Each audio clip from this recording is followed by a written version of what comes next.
After Saturday, Carolina needed a locked-in defensive effort against a better-than-you-realize ETSU team, and boy, did they get it.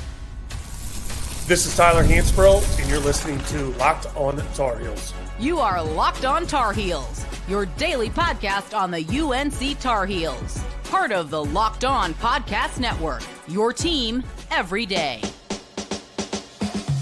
Hey there, what's up? It's Tuesday, December 16th, 2025. Welcome into this live postcast edition of the Locked On Tar Heels podcast, the only daily North Carolina show out there. I'm your host, Isaac Schade. You're joining me at the place to get your Tar Heels content every single day. It's all part of the Locked On Network, now the #1 sports podcast network out there. Thank you so much. So glad that you're joining us for your first listener watch after this basketball game goes final. Special shout out to our everydayers, the Locked On Tar Heels Discord members, and of course, our insiders as well. This episode is brought to you by Game Time. Download the app, create an account, and use code LOCKEDONCollege for $20 off your first purchase. North Carolina, 77-58 winners over ETSU. Again, a better than most people realize or understand team. This is probably the champion of the SoCon, a probable NCAA tournament team. And so it was not a team to be overlooked or trifled with. And Carolina, after a tough first half, really pulled away late first half and throughout the second half. Great stuff. Carolina now 10-1 on the season. As we record here, let's see if it's updated anymore since I first wrote it down. At KenPom, Carolina is up to 22nd, 36th in offensive efficiency, and 23rd in defensive efficiency. We'll see what the net does when it refreshes tomorrow after this game. It's not immediate with the net. It comes later. Is this a therapy session? No, sirree, Bob. This is a party, and party we shall. And look, right out of the gate, I know a lot of people look at this and say, oh, ETSU, like blah, fine, whatever. No. This is a much better mid-major team than any of the other bye games Carolina has played. This team is much more aligned, much more similar, much more akin to St. Bonaventure than any of those Central Arkansas, NC Central, any of that. This team is higher in the net than Georgetown is. So what Carolina just did to them, and don't look at that 18-point margin and be like, or 19-point margin and be like, it should have been better. It was better. Carolina wanted to get some opportunity for the walk-ons to get in, to try some things with subs late. And so Carolina, if they wanted to name a bigger margin of victory, could have, but this was still plenty big. Here's where we go on these live postcasts. We're going to talk specific detailed stuff from this game. We'll talk some big picture stuff. Later on, we're going to get to your comments and questions. I've already seen some great ones over there in the chat. So if you want to get some in, make sure that you drop your takes over there in the comments section. Welcome into every one of you. Let's get after it. After Saturday's sleepy exam week performance against USC Upstate, you saw the beginning of this game, and I worried that there was still some holdover. Because one of the things that we knew coming into this game is that ETSU was going to be aggressive. They were going to go after turnovers. They were going to try to get Carolina flustered, do all of those kind of things. And part of that, as we saw, was ETSU working to be the aggressor. And that's what you got. When you're a team that doesn't have the size or the talent of your opponent, you got to do something different. You got to shock the system. You can't just play your game and expect to win. Carolina would have throttled them. And so ETSU was going to come in and try to be the aggressors in this game. Be active, have good hands, show up, attack, be physical, all of that. And kudos to the Buccaneers. They were. And I thought that through the first 10 minutes of the game, maybe even a little bit longer than that, Carolina was looking for fouls in those moments rather than saying, I'm just going to ball. I'm just going to be tough. And if they call a foul, great. If not, I'm just ripping the ball from your cold, dead fingers. And I thought they were too reliant early on looking for a bailout or looking for help from the refs. And eventually, in the home stretch of the first half, Carolina realized, oh, we can't do that. we've got to be tough. And from that moment forward, it was the Carolina defense that turned the tide of this basketball game. And that, to me, is the single biggest takeaway from this one, is we've been looking at Carolina's defense, expecting it to be the DNA, the hallmark of this team. And even, again, as we always say, it's a broken record at this point, even without Seth Trimble. That's what they're doing. And so North Carolina's defense is what translated into the offense and what turned the tide, what sped the game up. Carolina ends the first half on a 5-0 run. They begin the second half on a 7-0 run, 12-0 in total, and that was it, and that was all. And then they just ran away late. When you start to look at the numbers of that defense, Carolina held ETSU to just 9 points over the first 12 minutes and 45 seconds of the second half. 9. ETSU didn't reach double digits scoring of the second half until there were 7 minutes and 10 seconds left. That's what Carolina's defense was doing. And it wasn't just about blocks or steals, although Carolina had some of those. It was about activity. It was about guys being in the right place at the right time, whether that was Jonathan Powell or whether that was good post defense and just staying big and not trying to swat at stuff. I mean, it is just very impressive. This is now the third time Carolina has held an opponent under 60 points. Carolina has held all 11 of their opponents under 75 points. And what I loved is one of the things you look for in higher level basketball teams is not just can you win your way, but can you win anyway? And ETSU clearly wanted to just run clock. And not even in a way where they were like, oh, we're going to move the ball around, and if we get a good shot, we'll take it. I mean, a homie little tiny point guard, Jalen Smith, just out there dribbling. Just out there. They're not running anything. He's just sitting out top by mid-court, center court. Oh, 15 seconds left. Now I'll initiate something.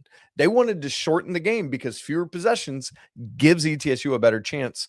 And Carolina was just as willing to play that game with them, to lock down and do what they needed to do. So Carolina was able to force multiple late shot clock, difficult shots. A couple of them went in.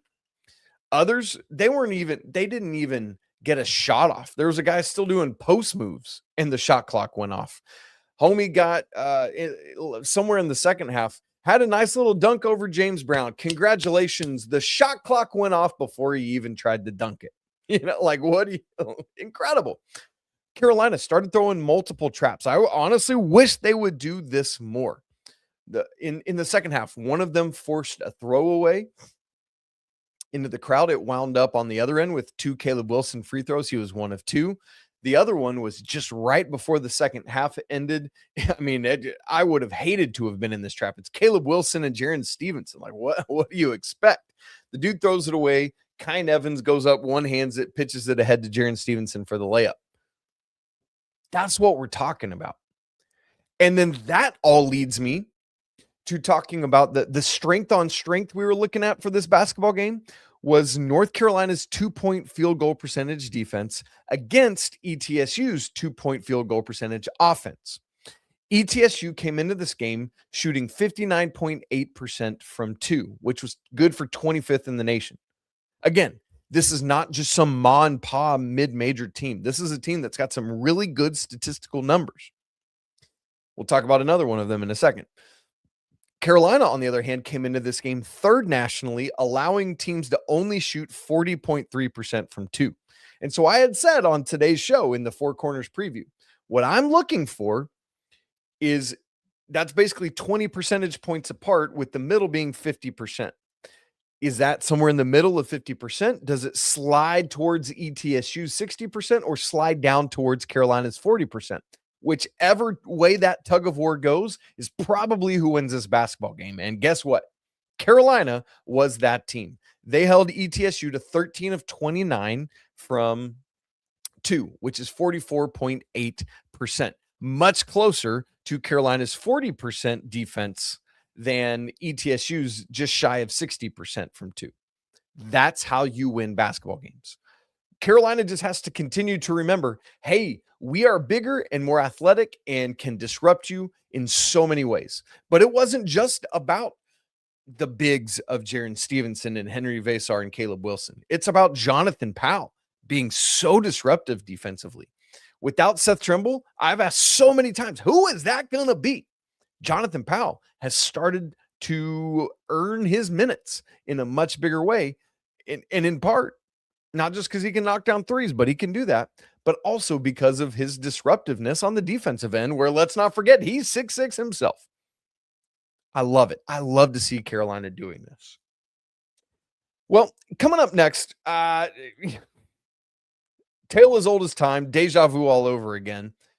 Carolina's front court dominates the basketball game. Also, one of ETSU's other biggest things was their ability to turn teams over. Carolina refused to do that. I'll explain. We'll talk about it all coming up here in just a second.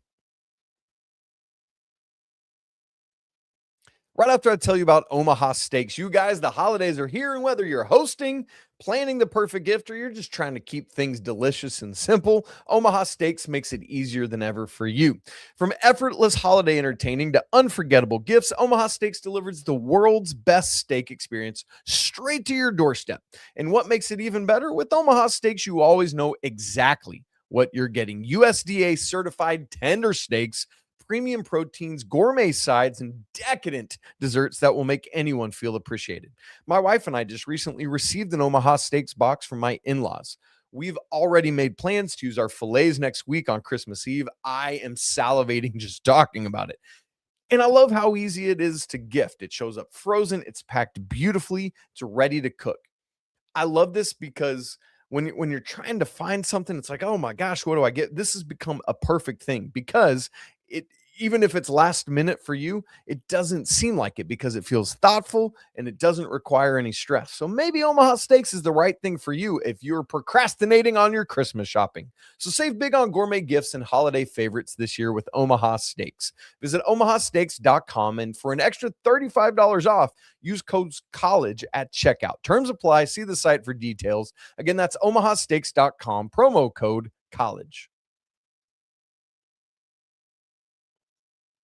All right, gang, here we go. Got the box score pulled up for those of you who are watching in real time. Let me thank you for making Locked On Tar Heels your first listen after the game, and the Locked On Network, the #1 sports podcast network. By the way, we got a brand new thing called the Everydayers Club, where you can lock in at a brand new level with Locked On Tar Heels or any Locked On show. I'd love for you to check it out. The link's in the show notes, or you can find it at lockedontarheels.supercast.com.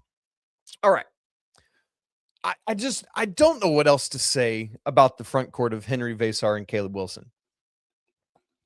Both of them get to 20 points. Both of them get to 8 rebounds. No double-doubles this time. And quite frankly, it was only because Carolina didn't need them to. Had they played a full complement of minutes in this game, easily we would have had 20-10 double-doubles for both of them, which I think we're still waiting to get. There was one game where it seemed like they did, but some of the points had been allocated to the wrong person. And so Caleb he was like 18 and 10 instead of 20. It's going to happen. I'm telling you guys, it's going to happen at some point for Henry Vasar in this game. I'm running out of things to say about him, you guys, because all the love and the glory goes to Caleb Wilson, and my goodness, it should. But Henry's consistency and efficiency and the way it shows up game after game after game. Listen to this dude's stat line. Career high 26 points, which, by the way, he achieved with, I forget, I tweeted it. I don't remember. There were still like 10 minutes left in the game when he got there. Again, had Carolina needed him, this is probably a 40-15 kind of game, 40-12 maybe, something like that. Henry shot 10 of 11 from the field tonight. His field goal percentage is going to be insane. 2 of 3 from 3, 4 of 4 at the free throw line, all of which, by the way, were 1-and-1s, 8 rebounds, 2 assists, 1 turnover, and a block, and only had to play 28 minutes. The most minutes played in this game by any Tar Heel was 29 by Kyan Evans. So nobody got to 30. That's incredible. Incredible. This is the game Carolina needs to play every time so that the starters aren't having to log 35 minutes a game. Absolutely love it. Absolutely love it. Caleb Wilson, for his money's worth, 20 points, 6 of 12. Like, when 6 of 12 shooting is like, oh man, you only shot 50%. Bummer. It's like, something good's happening. 1 of 2 from 3, 7 of 10 at the free throw line, which, if you didn't hear them spouting the number all night long, now has made at least 5 free throws in all 11 games he's played as a Tar Heel. It's absurd. 8 rebounds, 2 assists, 1 turnover, and a steal in 27 minutes. Each of them had 2 blocks. 2 dunks. That alley-oop from Luka Bogovac to Henry Vesa, I'm still processing that play. It was this awkward pick and roll situation. Luka kind of gets sideways, has to throw the alley-oop sort of horizontally. Henry is going up one way, catches the ball like behind his head the other, and dunks. It was crazy play. Henry Vesar needs more respect put on his name because it is incredible stuff what he's doing. Next thing I want to talk about is turnovers. There have been times this year where it was like, I don't know, Carolina's turning the ball over a little bit here. Need to do better. Through the early parts of the season, 12, 11, 11, 10, 13, 13. That's through the first 6 games of the season. It's like, man, we'd love to stop turning it over that much. Well, since that time span, Carolina's played 5 basketball games. Their turnovers in those 5 basketball games are as follows: 8, 12, 9, 6, and tonight 7. I want to add that up in real time. 8, 12, 9, 6, 7 equals divided by 5. Carolina is averaging 8.4 turnovers a game over the course of the last 5 games, 4 of which they've had single-digit turnovers. But here's why that matters in a big way tonight. ETSU, part of their game and where they shine is causing turnovers. They came into this game, ETSU did, forcing opponents to turn the ball over, 15.4 times a game, 30. That was 35th in the nation. Carolina commits 5 in the first half, and I was like, it's fine. It's good. A third of what ETSU forces in a game. But then the Tar Heels only committed 2 more in the entirety of the second half. 2 turnovers. So they only committed 7 turnovers against a team hell-bent on forcing turnovers and making that a part of their game plan. Carolina had fewer than half of what ETSU forces a game. That is winning basketball. And it's interesting, and I haven't gone through and really lined this up, but how I said turnovers have curtailed just for the last 5 games have been in single digits. Some of that is Carolina slowing down, not quite as many possessions, but also it has aligned with Derek Dixon getting more time in the backcourt. Derek Dixon getting more playing time, period. And that's intriguing to me. And when you look at the turnovers in this game, I'm wondering where they came from. None from Kyan Evans. None from Luka Bogovac. 1 from Derek Dixon. So kind of your 3 main ball handlers had 1 turnover in this game.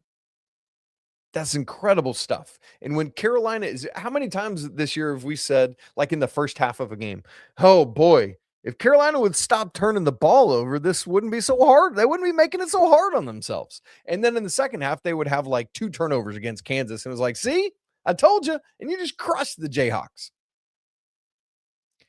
Last 5 games, they've been doing it all game long.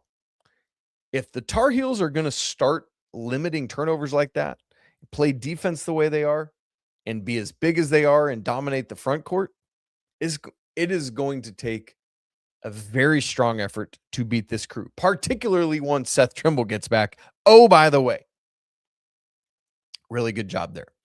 Now, part of it is you think about turnovers and you think about the other side of that life, assists. Carolina as the turnover, the old Bible song about the wise men built his house upon the rock. The rains came down and the floods came. Yeah.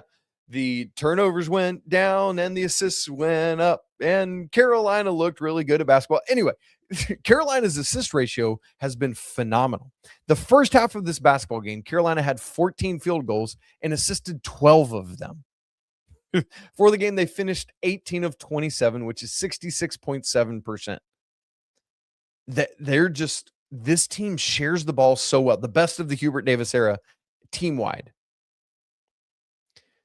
And Kyan Evans, he didn't need to do as much with this in the second half, but as of halftime, he had 6 assists, 0 turnovers, meaning that over the course of the last 3 halves of basketball, so the USC Upstate game plus this one, Kyan Evans had 11 assists and 0. Goose egg, nada, zilch, whatever, nunca, none. No turnovers, 11 assists in the last 20, 40, 60 minutes of basketball.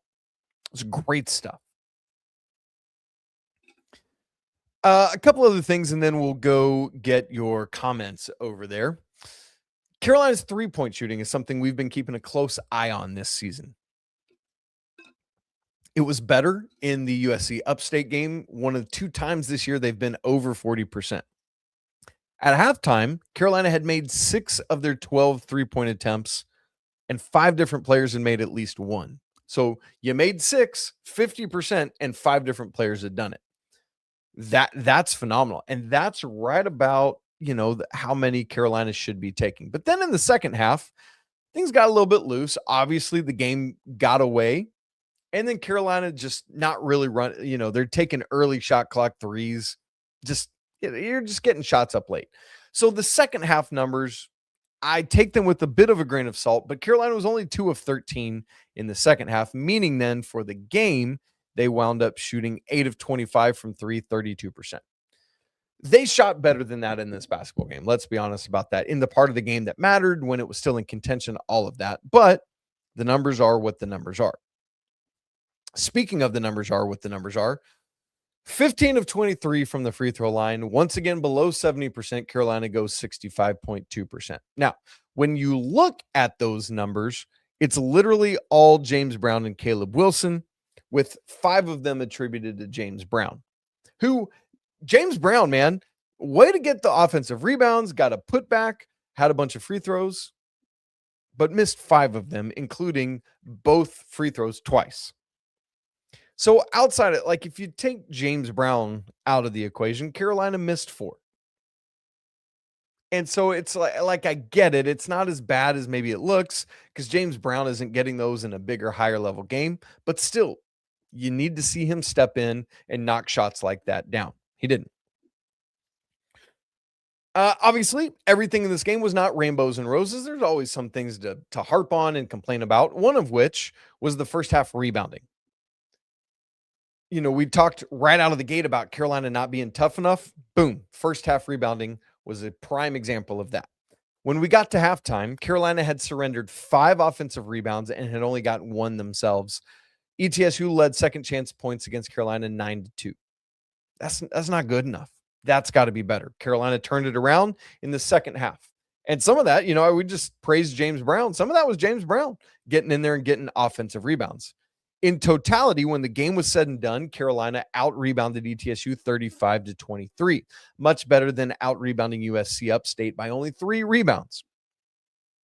But when all was said and done, Carolina ended up winning the offensive rebounding battle 7-6, meaning they only surrendered 1 offensive rebound in the second half. Much, much better. And when you look at things in totality, Carolina ended up winning second chance points 10-9. What does that mean? ETSU got 0 second chance points in the second half. That's what we're going to take. I'm very pleased with that.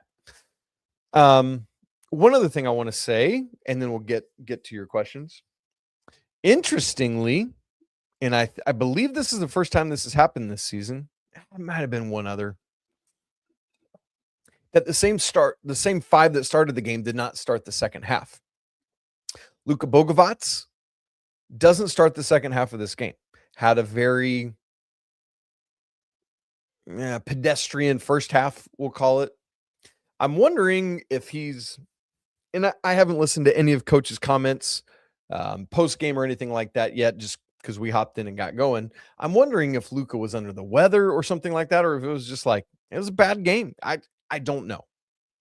Thought he contributed more a little bit in the second half, did end up scoring a basket. And in fact, actually, now that I think about that, hadn't Bogovac scored double-digit points in every game to this point?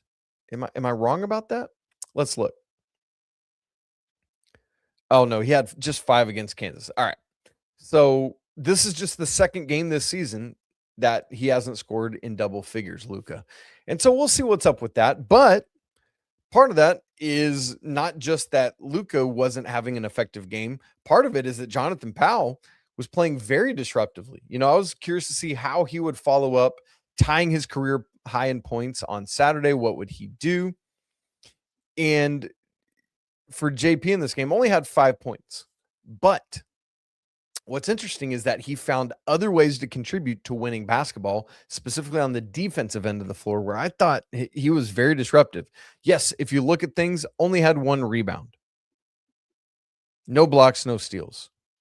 I don't really care. I thought he helped in tremendous ways win this basketball game. So just evolving stuff with the bench. You're starting, we've been seeing more from Derek Dixon. We've seeing more now from Jonathan Powell. As a reminder, when Seth Trimble comes back, somebody's going to the bench, whether that's Seth or Luka or Jaren. Curious to see what that looks like. So just keep all that in mind. Carolina, by the way, gets 17 bench points in totality in this game. Really good stuff. All right. I've belabored it long enough. I want to get to your comments, of which we have over 100 over there on the other side. So that's where we'll head coming up in just a second. Right after I tell you about Game Time. The World Cup is coming back to North America for the first time since 1994. And with 48 teams for the first time ever, it's going to be massive. But let's be honest, getting tickets is crazy. I've been looking at prices. Oh my, that's the hard part. And that's why Game Time app comes in clutch, giving fans finally a real advantage when it comes to snagging these seats. With Game Time, I love that you can track price drops in real time, get alerts when these seats open, and buy tickets the moment they hit the app. It puts the power back in your hands and makes going to the World Cup a possibility instead of a complete impossibility. You pull up the app, it's an easy layout. You scroll, you find the tickets, get the matchups you want, see seat views, all of it. You just find a game, tap a section, lock in your tickets. No confusion, no hunting for the fine print. So take the guesswork out of buying World Cup tickets in every match, every concert, every event with Game Time. Download the app, create an account, and use code LOCKEDONCollege for $20 off your first purchase. Tickets. Look ahead to the CBS Sports Classic on Saturday. You got Carolina, Ohio State. You also, if you get that ticket, get Kentucky St. John's. Yes, John Calipari. That's going to be crazy. Or excuse me, not John Calipari. He's at Arkansas now. Rick Pitino. Woo, that's going to be crazy, crazy stuff. Go get some tickets for that.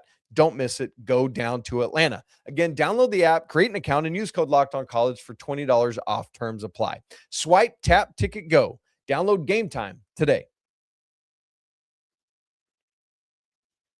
All right, everybody, let's scroll back up to the top of the comments and go through, see what we got.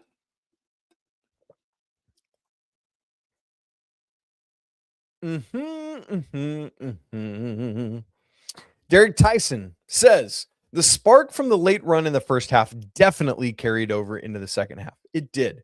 I'm always curious when things like that happen late in a half leading to halftime. Can you keep it going?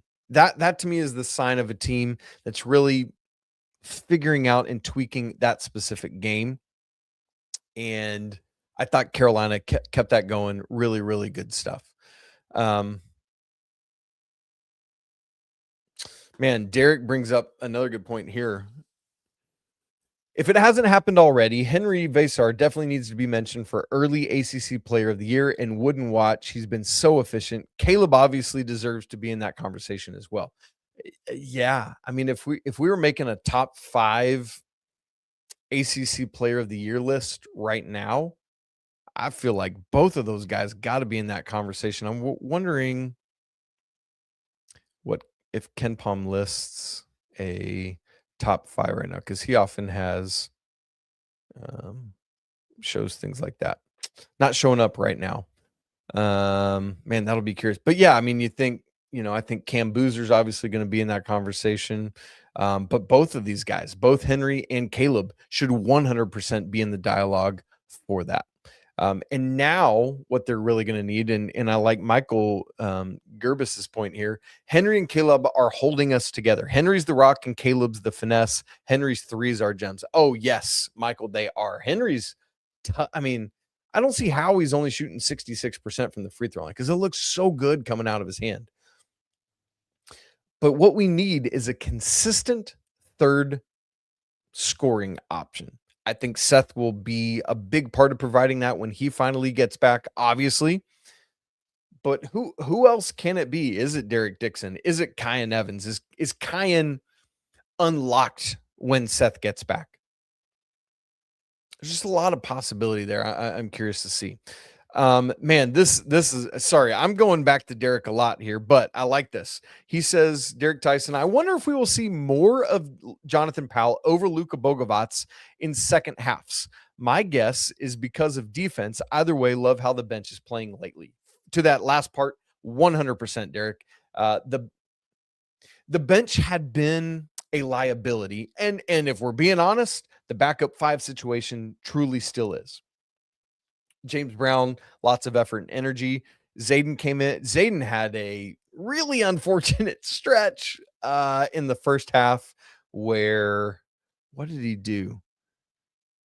He didn't box out. That's what it was. Gave up an offensive rebound, went for the pump fake. I mean, it was bad, and ultimately gave up a wide open layup because of it. And then literally on the ensuing offensive possession, had a turnover charged against him, trying to get an entry pass to Caleb. The guy just pokes it from behind. And so, man, so that's an issue there. But outside of that, the wings and guards from the bench have been really stepping up. Obviously, in particular, Derek Dixon and Jonathan Powell. But I thought we had some Jaden Young minutes that were nice tonight.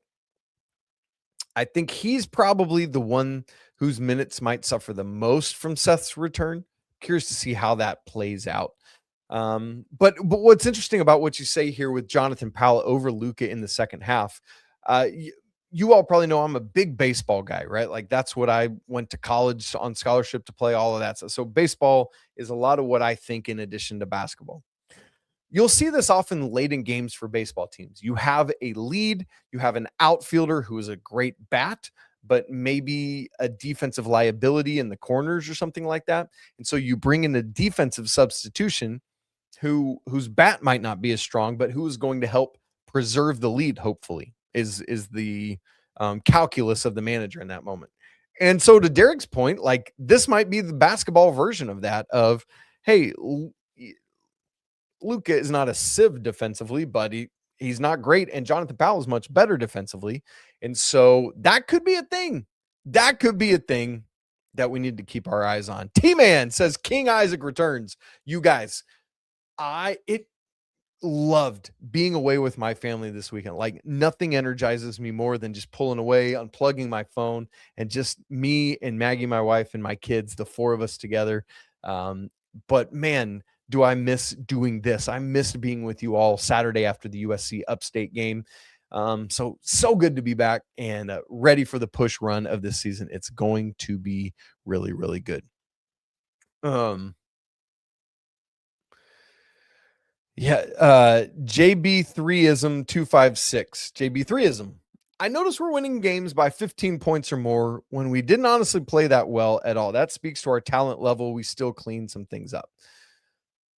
I honestly thought Carolina played well in this basketball game. And I don't say that so much as of a pushback, but more of a, like, I thought Carolina did. Yes, there are things to clean up, as you said. Free throws, 3-point shooting is still whatever. But man, Carolina is getting these margins of victory, and they can continue to do so. Ohio State is obviously going to be very telling this weekend. But yeah, man, it's great to see Carolina continue to win by these big margins. Drew86 says, off topic. I don't think this is off topic. I completely agree with you, but I love when Terrence Oglesby calls a UNC game. Couldn't stand him when he was at Clemson because he hit too many shots on us. True, but he's a really great color analyst. So Terrence Oglesby was a guard at Clemson, as Drew says here. and does stuff with Field of 68. I don't think he's doing this year, but he called Charlotte Hornets games last year. And I was really happy to see him on this game, because when you think about, he's good, he's engaging, he knows the guys, he knows the ACC really well. And it just, I don't want to drop names here and like poo-poo on anybody, but some of the other regular color analysts we get, I would love to see more of T.O. on Carolina's games. I'm with you. I think he does a really, really good job here. And so, yeah. T-Man also says, how should we feel knowing we have two of the three best players in the ACC and they aren't third either? I mean, I guess you got to put Cam Boozer in the discussion. Like, who else would be top 5 for ACC Player of the Year voting right now? I gotta stop and think about that. It's man, that's good. Nintendo Nerd, our guy, says, glad we recognized that Carolina had a clear size advantage and let the bigs dominate. Feel like sometimes we struggle to do that. And this Nintendo Nerd is why I rail against Carolina so often, just defaulting to threes. When it's perfect is, I think it was in the first half, they were swarming both Henry and Caleb, and understandably so. But there was a play, Kyan entry pass to Henry, he gets doubled, kicks right back out to Kyan for a wide open three. That's when the threes need to come. Get it inside, play off of that. Remember that you're big and bigger than almost every team you play. Utilize that advantage. And then when they come in to double down, when they dig on you, that's when you get the ball moving, get the other team in a rotation and bury the three. That's what I'm talking about. And that's what I want to see. Man, I am worried about this already. Derek Tyson says, I'm curious how many different people will be guarding Thornton for Ohio State. He's a dog, need to be prepared. 100%. We'll be talking about that later this week. Bruce Thornton from Ohio State is one of the better offensive players in the nation right now. Obviously, Seth would get that assignment Saturday, but Carolina's going to have to figure some things out. Part of which makes me wonder, you may or may not have noticed that over the course of the final 2-3 minutes of this game, Carolina switched to running some 2-3 zone. And I wondered if in any way they were testing that out because they don't have the individual dude to lock down Thornton. That said, I'm also wondering, in the absence of Seth, which maybe he plays Saturday, we don't know yet. We did know he was ruled out for this one. Is Jonathan Powell getting to the point where he's trustworthy enough to say, hey, JP, see Thornton, that's your dude? I don't know that he's there or that Carolina's there with him, but Coach Davis putting him into the starting 5 for the second half, things like that, is encouraging to me. And I'm also, you'd love to have Seth doing it, but I love that other guys are being forced to have to lock down defensively so that it's not just, okay, Seth, good job. Way to hold him 8 points under his scoring average. Thank you. It can't just be Seth. It's got to be a team effort, and that's what we're seeing. Game after game after game. Yes, Carolina's offense hasn't been elite or crazy, although they continue to have a high points per possession number. Saturday against USC Upstate, remember we left that game like, oh man, second highest points per possession for Carolina offensively of the season, while the defense just continues to do work. And that encourages me that Carolina can be in every game because of the defense, because of the intensity with that, because of the rim protection, all of this. And I'm encouraged by that, and I will continue to be. All right, guys, later on, what we're going to do is a lot of times, I on game nights after the game, we'll go live like this, and then I will record the next day's show. I'm already done with my semester. For those of you who don't know, I'm also a professor, although I don't know if I've said this on the show. This might be me breaking news about myself. I am quitting that job after this school year and going full-time with this. So what I'm expecting to do usually is what we're doing right now because I'm on Christmas break. We're recording live right now, And then tomorrow morning, the Wednesday show is going to be a live show. I'm thinking right now that we're going to do about 9 a.m. Eastern time is what I'm looking at. So anyway, that's going to be the next show. And then we'll have Thursdays and Fridays as well. Friday, obviously, we'll get ready for Ohio State. Going to be some really good stuff there. We got Thursday. We got to talk about this new ACC football schedule. Oh my gosh. What are we doing, ACC? So dumb. Anyway, all that said, Carolina wins this basketball game 77-58. A nice win against an NCAA tournament team. Whether they make it or not, this is a team that is worthy and capable of doing that. And you just took care of business against them in a demonstrative way. Like, this was a definitive win over an NCAA tournament level team. And that's big time. Got to keep doing it. Ohio State up next. Another one like this one where if you're not ready for that game, the Buckeyes are going to clip you. Definitely going to do so. It's going to test Carolina's defense, and the Tar Heels will have to be ready for that. All right, guys, if you haven't joined us in the brand new Everydayers Club, we'd love to have you as part of that. There's 2 tiers. It's a great way to connect at a different, deeper level with the show. If you've not joined the Locked On Tar Heels Discord, we'd love to see you there in our Insiders program as well. So thankful for all the insiders. You guys, it's always a great day to be a Tar Heel. If you want to be part of this show all the time, hit subscribe on YouTube, hit subscribe to your favorite audio version of the show. We'd love to see you so you don't miss a second. All right, we will be live again in the morning, more unpacking this game, the Four Corners recap, the shady stat of the game, all of that great stuff coming at you. It's so good to be back. It's always a great day to be a Tar Heel, but until tomorrow morning, peace.